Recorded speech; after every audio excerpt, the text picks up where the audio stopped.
Well, howdy, Chris, and what's going on, workforce? This is the first ever community topic vlog, bringing it back here in 2023. And today's topic is brought to you by Darrow the Artist, who writes, Brian, you should do a video on the difficulty of WoW on Xbox, considering that the game's community depends heavily on third-party tools. And Asmongold said it would never come to Xbox because those players would be shunned if they didn't have add-on X. Now, in this case, also, I want to highlight an incredible person. You should absolutely follow her if you use Twitter. PMS Jordan over on Twitter puts out a 12-hour poll saying, which MMO will come to Xbox consoles first? World of Warcraft? Final Fantasy 14? Neither? And obviously just see the results. Now, I personally voted for Final Fantasy 14, despite the fact that we can all feel it. We don't need to be reading tea leaves or anything like that to say that the relationship between Xbox and Square, PlayStation, has, I feel like, definitely been soured, and if not necessarily on just kind of rocky ground, who knows what will shake out of what tree. At the end of the day, business is business. Money moves mountains, but I'm not necessarily going to relitigate that here. This is going to be focusing on WoW on Xbox as a discussion, but World of Warcraft leading the pack outside of neither. And I'd like to kind of address this question in two parts.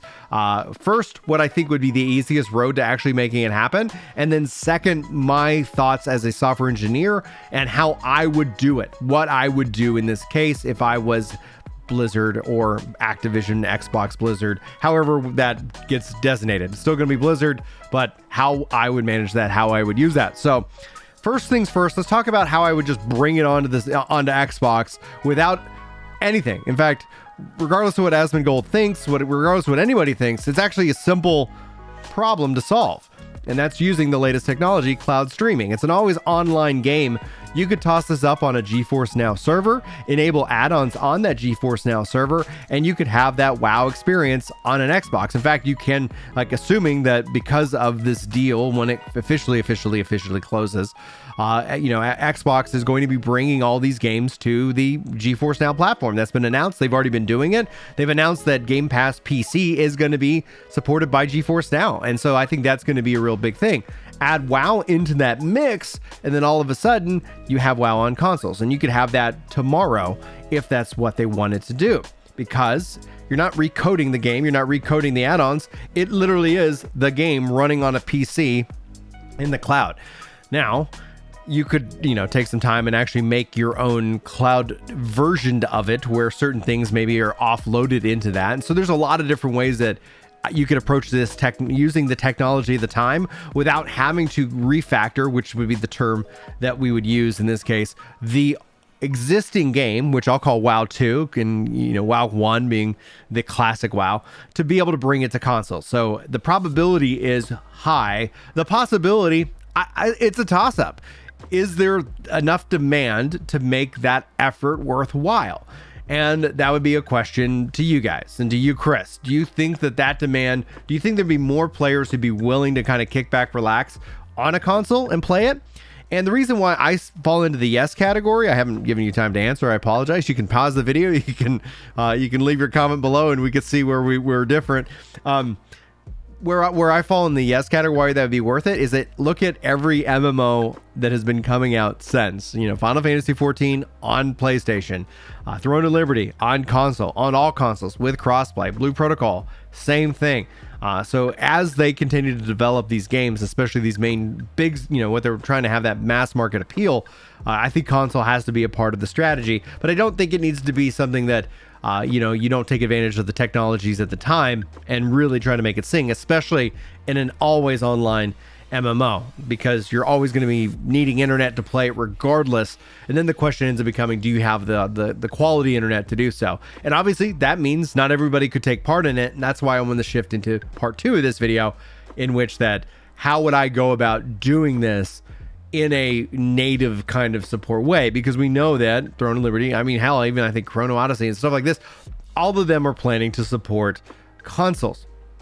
So here's what I would do. WoW is going to be celebrating its 20th anniversary in 2024, 2004 to 2024, 20 years. I call the current version WoW 2, just it helps to designate classic versus retail.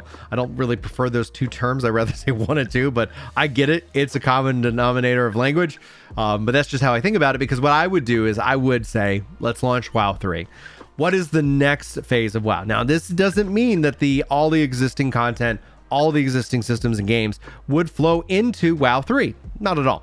What you would say is that this is a fresh starting point built on the latest technology, utilizing all of what is available in the cloud and on consoles, and what processors can do now, and how people's bandwidth and internet has changed, and taking into the account of all the things that have changed over that period of time, and capitalizing on it and bringing that as a part of a console-based strategy to the game itself, giving everybody a fresh new game, fresh new starting point, fresh new experience on a franchise that people adore and love. And whether you've been soured by them or not, having Microsoft acquire them and at the same time launching a brand new game, it gives everybody a new feel. It gives everybody kind of a like, okay, yeah, the past is in the past now. Like, let's talk about what we're doing next. This isn't me saying you have to forgive Activision Blizzard for any offense or sins that they've committed. Far from it. You hold whatever you guys want to believe, and what do you hold true? I support that. But when it comes down to like having a new company and a new like opportunity to put it on consoles, I think this would be an opportunity that would be very valuable. But here's the kicker. That development would have to start years ago. Otherwise, you'd be really talking about WoW 3 sometime in the next generation of the Xbox, whatever's to follow the Xbox Series line of systems. And I think that ends up being the kind of the real kicker. So if it isn't a part of their priority prior to the the acquisition, then we're still talking years and years away. And this, cloud becomes the easiest and most logical option to make that happen. If we're talking about more in the future, my mic feels like a little weird right here. We'll just move it right there. Boop, boop. All right.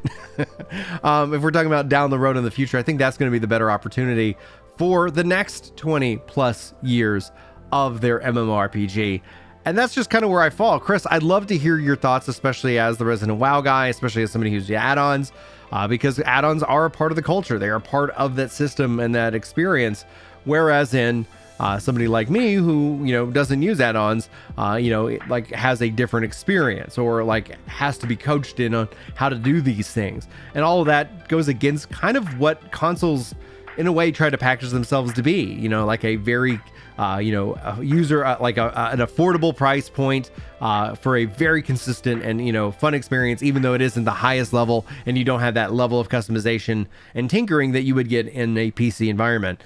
So anyway, but Chris, I'd love to hear your thoughts. Guys, I'd love to hear your thoughts as well. And thank you so much for Diego, the artist, for this subject. So guys, if you have your topics that you'd like me to tackle, if you'd like Chris to tackle, this is the vlog. We're bringing it back. I've been having so much fun sitting down recording these, and hopefully you've been enjoying them. It seems like the reception has been extremely positive, so I appreciate that. Hopefully you've enjoyed maybe some old school callbacks in the video itself, some Easter eggs, if you will.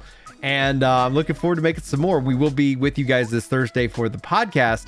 That's sticking around, and who knows? I'll keep rolling out these vlog topics, and we'll let Chris decide if he wants to pick or respond to any of them based off his schedule and how that works out for him.